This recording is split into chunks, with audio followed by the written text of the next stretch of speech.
Okay. Lahat ng video mag-uumpisa sa okay talaga. Di ganito, dito na naman tayo ulit. Wala, pagka ganito weekend, pwedeng pakuya-kuya ko si Kuyang Guard. Ang kulo ko yung Kuyang Guard.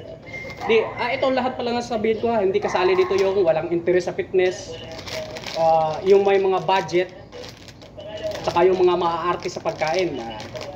Hindi kayo kasali. Para lang to doon sa may interest sa fitness pero nagdadalawang isip kasi nga yung budget nila hindi ganun kaganda. Kasi pag napanood natin yung ibang mga influencer, ang gaganda nung mga pinapakita nilang mga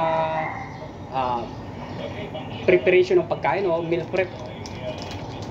Sila may budget yun sila tayong mga walang budget dito tayo sa ano ba, basta ganun yun. Dito tayo sa kaya na natin para yun nga ang sabi nila ang fitness is ba tama ba, ang fitness ay na lang gamitin natin para sure ball tayo, di tayo sumabit sa grammar. Ang fitness ay pang lifetime, hindi yung pang summer, pang ganito ganyan, pang meron anong okasyon na dapat mong paghandaan. Walang ganon.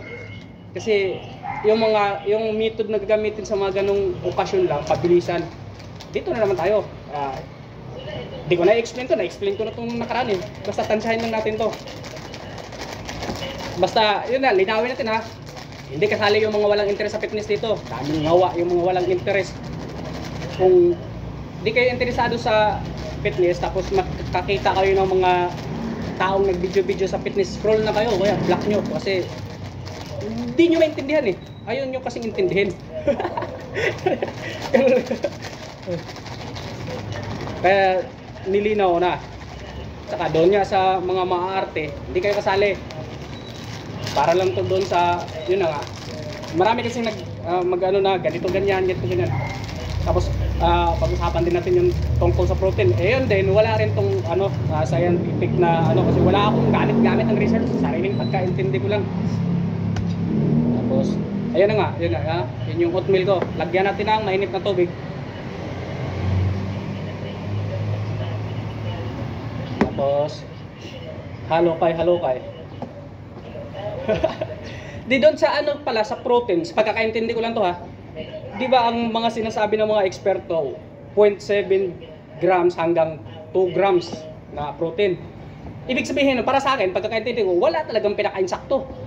Kaya hindi tayo mape-pressure na hindi natin nakuha yung 2 grams per pound, per pounds na timbang. Kasi di naman yun nga, merong nilagay na 0.7 to 2 grams Kahit di natin nakuha yung 2 grams, basta lumagpas ka sa 7 grams, 0.7, goods na yun.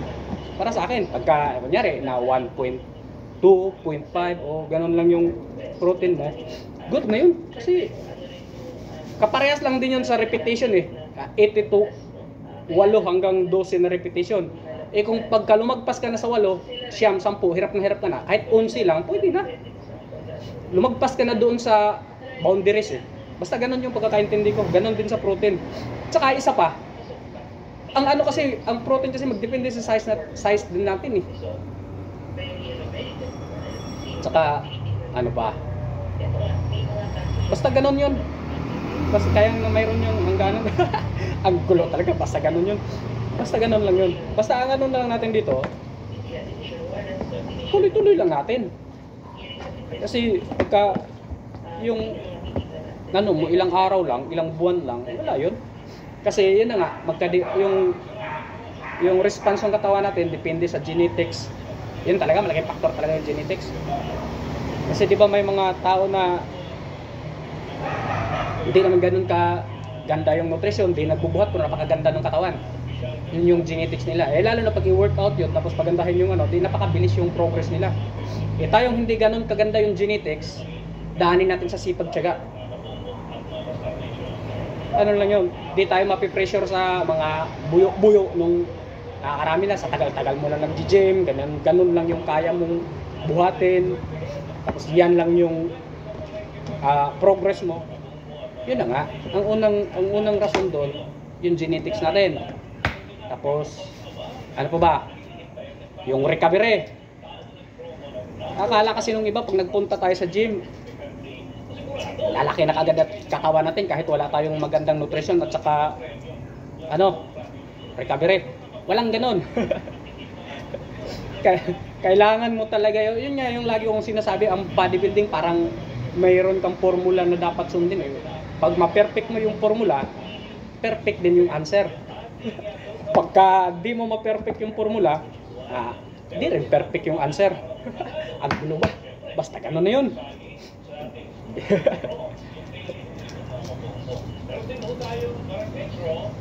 Ay, siya pala, meron pa rin akong saging. Di ba nung nakaraan, parang binanggit ko, ibawas ko na sana yung saging. Napagtanto ko kasi, na ano dahan-dahan pa rin namang bumababa yung timbang ko. Ibig sabihin, kahit kasaging pa ako, nakaka-deficit pa ako. Di ba, di ako nagtitimbang-timbang. Tapos isa pa, ito pala, di ba 3 itlog na lang pala yung ginagamit ko. Nung nakaraan 4. Doon pa lang sa isang bawas ng itlog pala, naka-deficit na ako noon. Tapos, sa size din ito, magkaiba din size nito. Ang binibili ko ngayon, 3.21. Nung mga nakaraan kasi, 3.25. Sa size pa lang, magkaiba na. So, ibig sabihin nun, doon pa lang sa size, naka-deficit na. Tapos, binawasan ko pa ng isa. Nung nakaraan, 4 yun eh. Ganun lang ka-basic. Pag ano pa, sa mga matatanda pa, simpleng arithmetic lang gamitin natin. Hindi na kailangan pang timbangin pa. Pero di ko naman din sinasabing pangit ang magtitimbang-timbang. Ang ito kasi sa akin, yun sa mga walang budget kasi bibili ka pa ng timbangan. Tapos pagka wala ka rin namang magandang oras, paano ka makapag tuwing kakain ka, titimbang-timbang, parang abala. Maliban lang pag full time kang ganito yung ano mo talaga, pwede. Saka yung iba kasi kaya ganun, commercial yun sa kanila eh. Itong sa atin, pang raggage lang to eh. Ano lang yun. Pero itong kwento ko, mag-iba na rin to kung mayroon na akong personal interest na ipopromote. Kasi paano ko ba mapaangat yung produkto ko kung hindi ko siya iisingit sa mga kwento ko. Yun yung sa ngayon, iba pa yung kwento ko. Iba yung kwento ko sa ngayon kasi wala pa akong personal interest sa mga bagay-bagay eh. Baga ang kinukwento ko lang yung personal kong interest. Ano ba? Wala pa naman akong product na pinopromote o business na pinopromote. Yun eh. Kasi minsan kasi yun, di ba sa karami-rami ko nang napanood ng mga bawat isa sa kanila, mapansin mo na mayroon kanya-kanya talagang bias. Kasi meron silang pinopromote na yung iba nga, magbabayad pa ng mga endorser.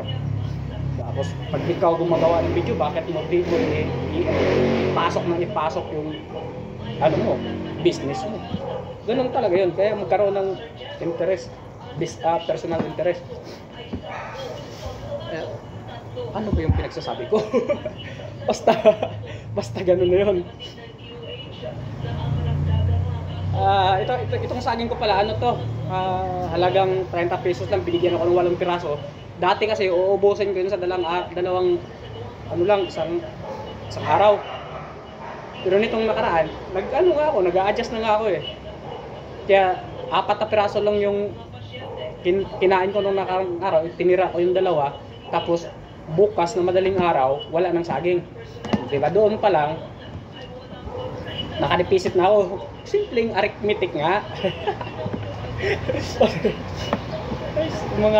mga ninono pa, simpleng arithmetic ray gamito na ganito. Paghalo-halo o naman yung Tagalog at saka Bisaya, ayan mo na. Simpleng arithmetic lang talaga yung gagamitin natin para di na ba dagdag pressure.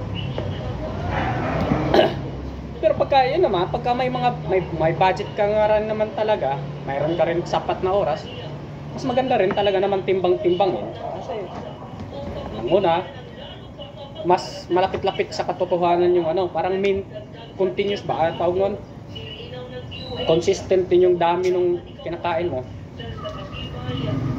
Pero ang naman din doon, mag ano naman din doon, yung physical activities mo, hindi rin naman ganun ka-consistent. Mag-iba-iba rin naman talaga.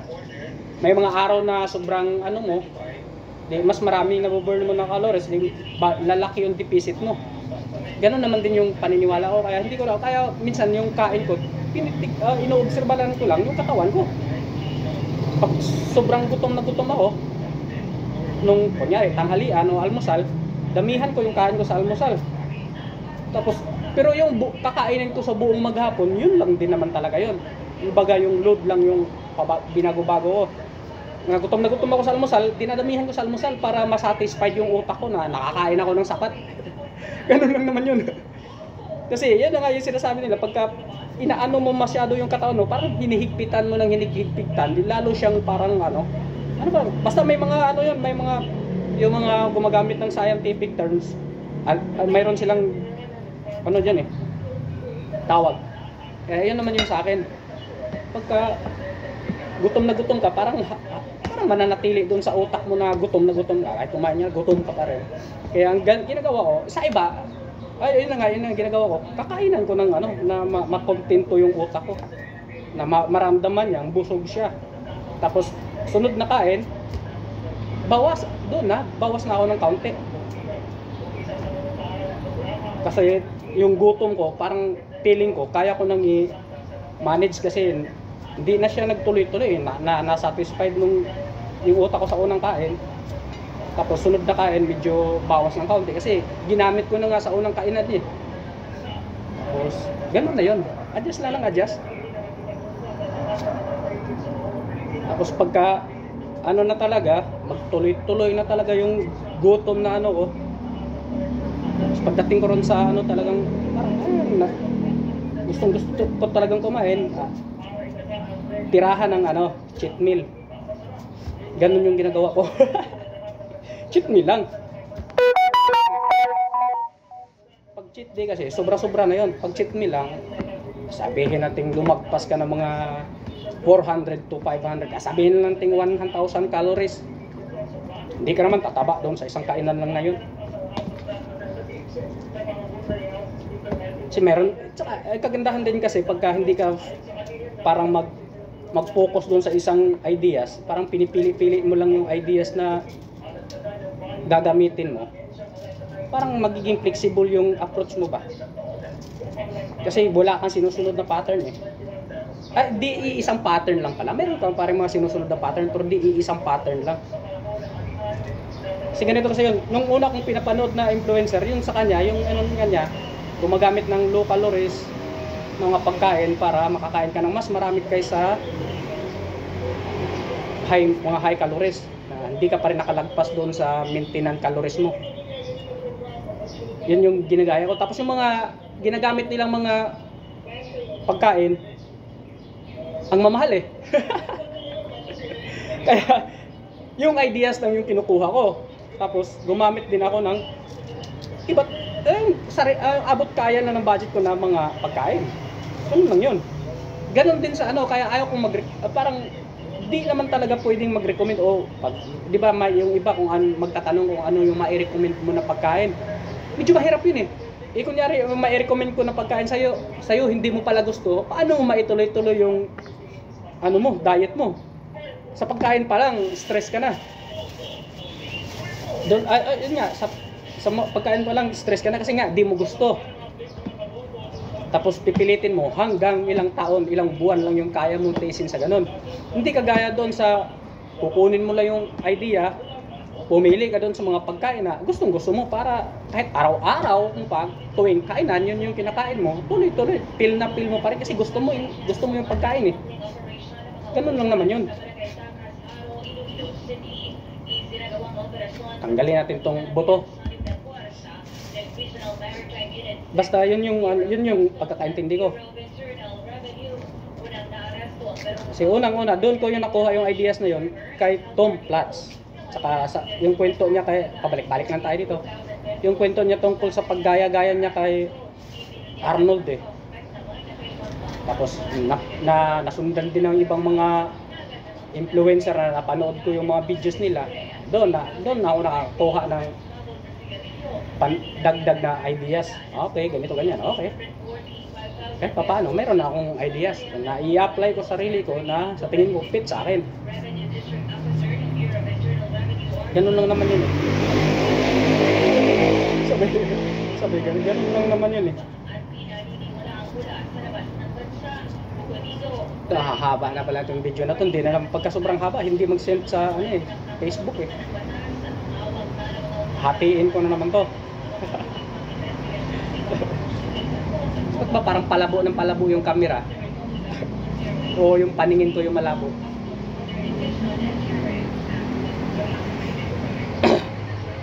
Tsaka, nga pala, shoutout nga pala dun sa mga nang bash sa akin o sanang bash sa akin na sabi na pangit daw katawan ko, laki yung bewang ko. Ganun talaga pag binibigyan tayo ng magandang genetics sa bewang. Pag malaki yung bewang mo, mas malakas yung lower body mo. Ganun lang yun. Pero chismis lang yun ha. Kasi nga, wala naman akong pinagbabasihang ano doon. Research. Naisip ko lang yun. Kasi malakas ako sa lower eh. Ano ba dapat ikunin ko doon? Mas malakas ako sa lower kaysa upper. Tapos yung mga puna rin ng puna na wala akong shoulder at saka arms at saka chest. Kayo ba? Mayroong legs? Ayaw lang talaga ano yun eh. Di gano'n naman talaga. Kayo nga, nakita nyo na paminsan-minsan nyo lang makikita yung videos ko. Ako pa kaya araw-araw ako nakita yung sarili ko. Ganun talaga. Di na ako napipressure na i-build ng mabilis yung ano. Kasi yun nga yun yung response ng katawan ko eh. Hindi naman ako ganun ano ba i-explain? Nag-i-exercise naman din ako sa upper body, pero yung response talaga ng katawan ko, hindi ganun. Tsaka yun na nga, balik na naman tayo sa genetics. So, body type, genetics or body type. Yan yung big factor doon. Ako, naintindihan ko na, kaya hindi ako napipressure. Kahit parang puna. Isa pa, mayroon din ako ng mga napanood ngayon na video ng mga eksperto na yung sinasabi nila na ang pangatlo sa pinaka-importanting organs or muscle sa ating katawan ay ang legs. Puso, baga, tsaka legs. Pangatlo yung legs. Tapos calves. Sinasabi nga nila yun yung pangalawang puso natin yung calves eh. Basta ang explanation nila doon, bakit? Kasi yung calves daw yung magpapump ng dugo pabalik sa ating puso. Ganun yun. Kaya pag mapaganda mo yung lower body mo, may malaking factor na yun. Kaya lalo na kung hindi napipressure na i-develop ko yung shoulder ko tsaka arms. Kasi, bakit ko naman pressurein yung sarili ko doon sa mga bagay na ayaw namang mag-response na maayos? Hindi, ang ano lang, naniniwala tayo, mag-improve din to katagalan. Ano lang yun? Wala mang mabilisang paraan, nakukuha ko rin yan sa taga. Kasi pag nasagad na yung genetic limit sa legs ko, yung arms ko naman yung magre-response kasi ganun yung paniniwala ko eh. Kaparehas lang din yun sa ano, parang mas mabilis mag-absorb ng mga nutrients yung legs ko. Kung baga masiba yun siya kasi nga nandoon yung genetics ko eh. Kung baga sa pagkain, sa mga magkakapatid pa. Pare-parehas naman kami pinapakain pero mas masiba, mas malakas kumain yung isa. Kaya mas malaki, mas matangkad, gano'n yun. Pero chismis yun, hindi yun totoo. Ano yun, guni-guni ko lang yun. So yun. Gano'n lang naman talaga dali buhay. Pag pinipressure mo kasi yung sarili mo, lalo mong hindi ma-appreciate yung nagiging progress mo. Kasi hinahanap mo yung pinaka-the best eh. Pinaka-the best lagi. Chill lang tayo. Ano yung nagiging progress, salamatan na lang natin. Yan lang yun. Tapos, ito na, umpisa ka na natin to. Dire-diretso na to. Bahala na kung di mag-send to sa ano. Medyo makulimlim kasi nag-aantay-antay kung minute-init doon. Mag-practice na naman ako ng posing.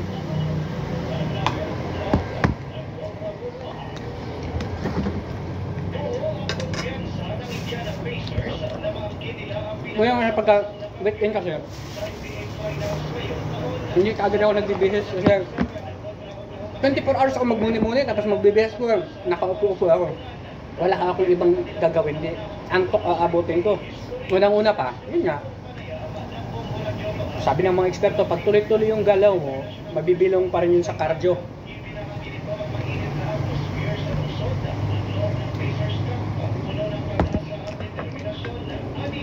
Galaw ng galaw, yun yung magbigay sa'yo ng konting pribilehiyo, makakaya na mas marami. Kahit nga hindi tayo gumagalaw, kahit nakahilata tayo, basta mayroon tayong sapat na muscle, nagbe-burn pa rin tayo ng calories.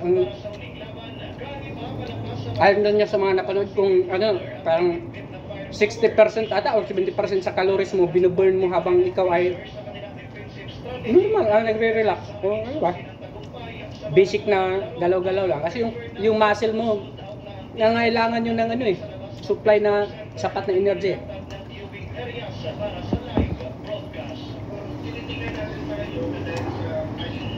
Sa pagbubuhat nga, ilang percent lang yung calories na buburn mo, parang 5? Konti lang. Kahit tulog na tayo, buburn tayo ng calories, pero hindi lang talaga ganun ka bilis habang tayo gumagalaw-galaw.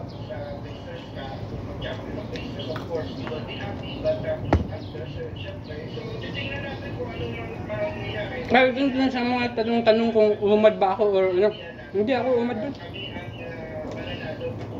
Pag naka-duty ako, 5 pieces ako kumakain sa loob ng 24 oras, tapos pagka off-duty naman 2.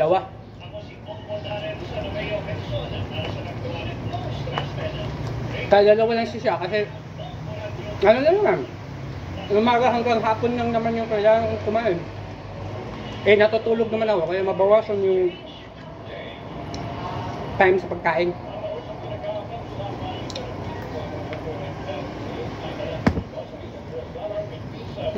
Alas 8 na.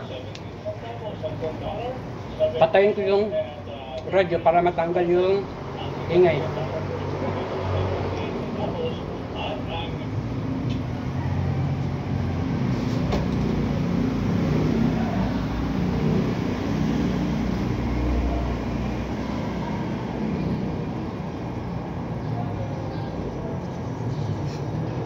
Ay, pagka may music nga, mayroon ano, copyright.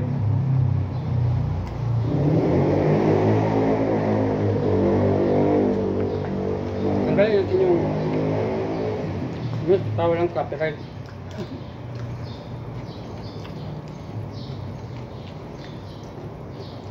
Ayan, yung tayong panahon para makapagpusing-pusing tayo.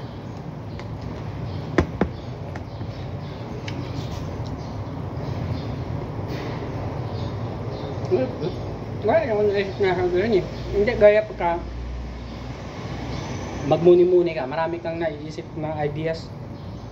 Pero pagka mayroon ganito, busy, kakain, tapos may camera pa, na-distract. Distract. Kaya, ganun yun.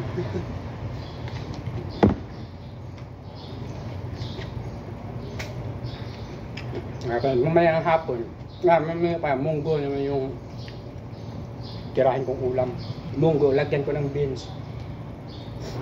Sumasabi na sumasakit yung ano, grout ba yun? Ano ba yun? Tuhod? Nakasa grout? Hindi gawin ganun. Pag may problema na yung grout mo, pag mayroon ka ng rheuma, kumakain ka ng mga pagkain na mayroong laman na pangpa-gatong dun sa rheuma mo, kaya lalong sumasakit.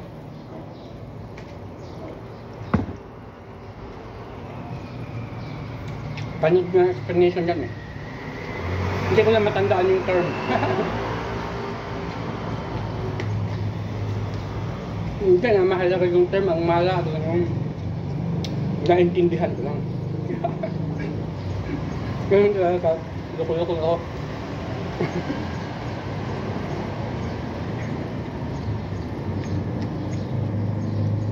Ganun kaloko-loko ako. Yan na. Mahina yung interest sa mga words.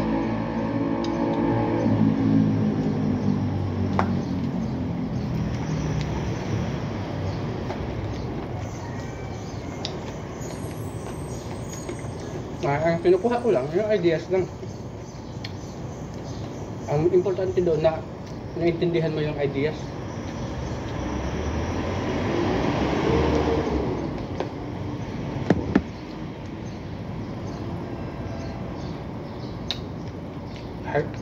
Kahit alam mo yung words, so di mo naman kaya i-apply. Kaya parang yung ideas at saka application na yung dapat. Ngayon, hindi parang ano. Ngayon sa akin yung ideas at saka application lang pinakano. Kung hindi ko nag-ano, tinatandaan yung words by words. Wala naman din akong balak maging lecturer.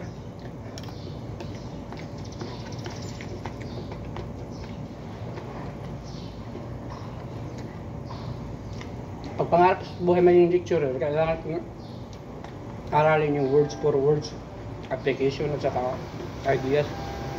Para maipaliwanag ko ng ayos, wala naman yun.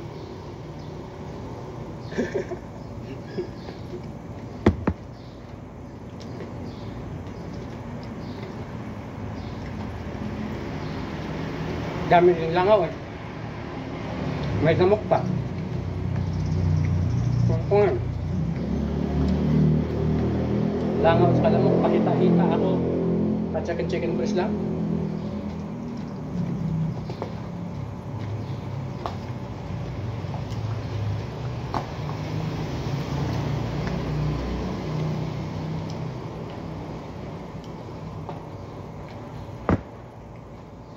Ano pa ba yung mga comment kong nakikita sa yung comment section na isip talaga. Yun pala sa yung mga nagtatanong kung anong dapat kainin. Ayun nga yung sabi ko kanina. Walang special na ano. Walang special na pagkain para mag-loss tayo ng body fats. Kundi bawasan yung volume o dami ng mga kinakain natin bawat kainan. Kahit paano kainin rin pwede.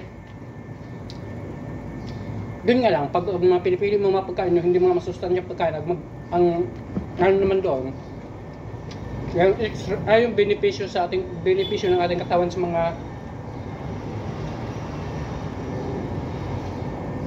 napupuhang nutrients sa mga masustansya pagkain. Ano ba?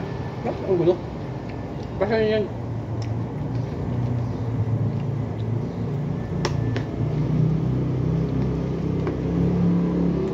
Ngayon na-invento rin pala yung mga kamuti. Yung gumagamit ng kamuti ba?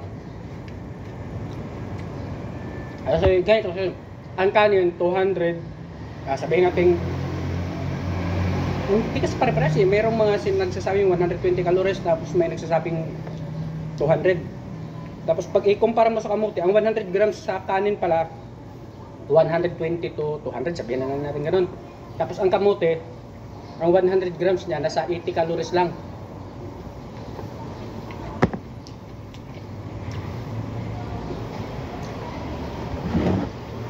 Kung kanin gagamitin mo, kakain ka lang ng 100 grams. Pero sa kamuti, pwede ka kumain ng 250 grams. Diba? Ang 200 grams, 180 lang eh.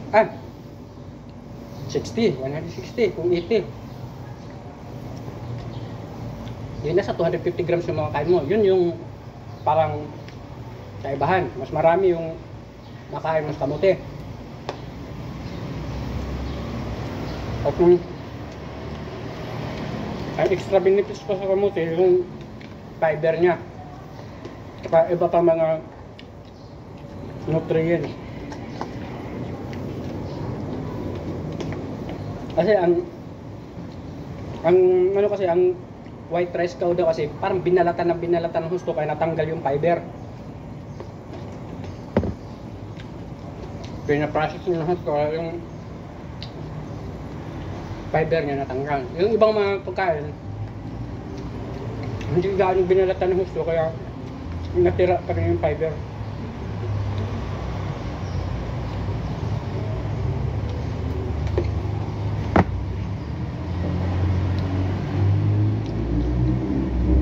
Kaya no, sinaunang panahon parang binabayo lang yung palay, hindi gaano nabalatan.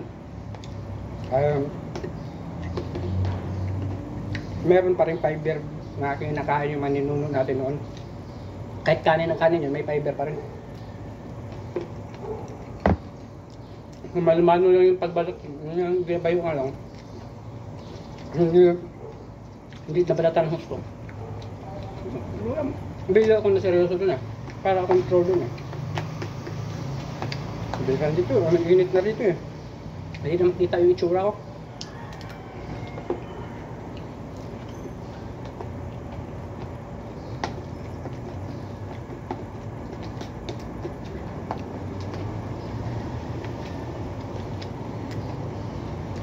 Wala na rin naman ng isip sa sabihin na ubos na.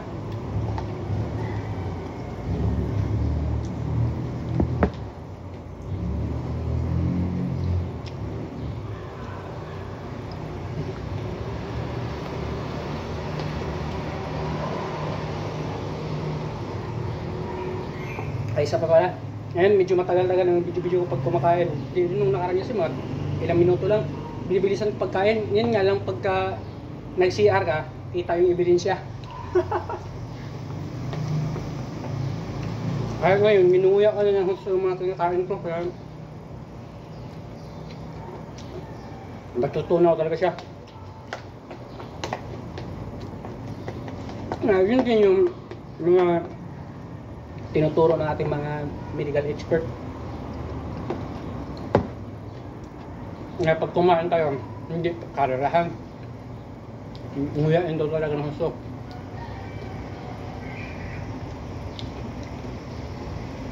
Pag may sakit pagka nasa duty ka, tapos medyo critical yung sitwasyon, di mo na kailangan magpa-cute-cute kumain. Yung pagkain mo, yung tinatawag nyo cowboy style ba? Tawag pa sa probinsya parang kaing sawa. Lawayan lang, lunok na agad. Wala na, nguya-nguya.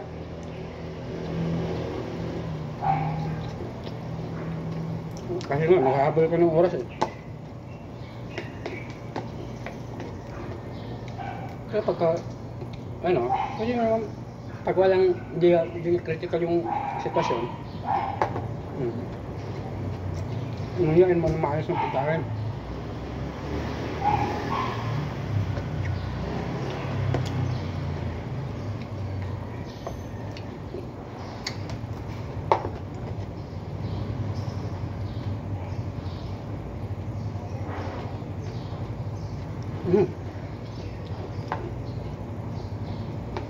Konting balat ng itlog na yung summer rolls kinain ko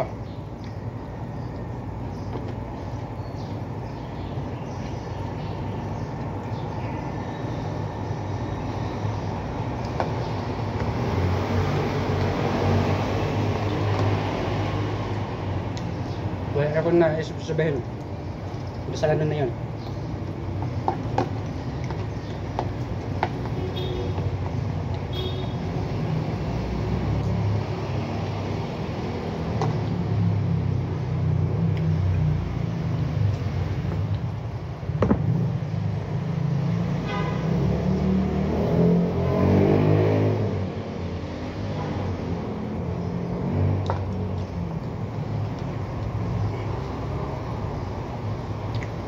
Malapit na, konting ano lang. Konting-pitik lang.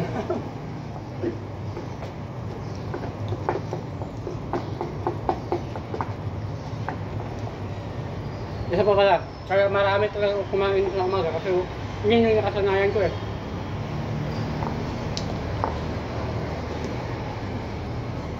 isa pa, gutom ka na. Biruin mo ba naman, alas 6 ka ng hapon kumakain, tapos kakain ka ulit alas 7, alas 8 ng umaga.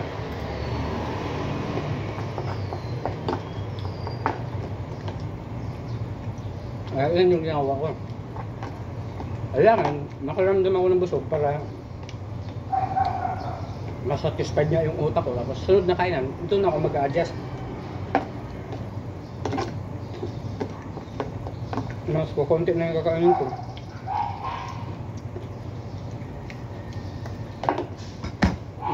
Kaya nga ng katawan ko na kaya na ng utak ko tiisin yung gutom pagka kasi busog naman ako nung umaga.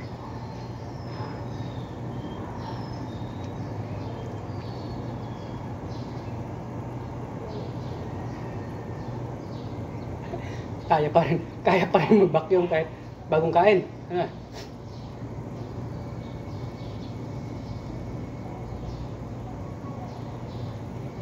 Tama ang kukulukuhan ko.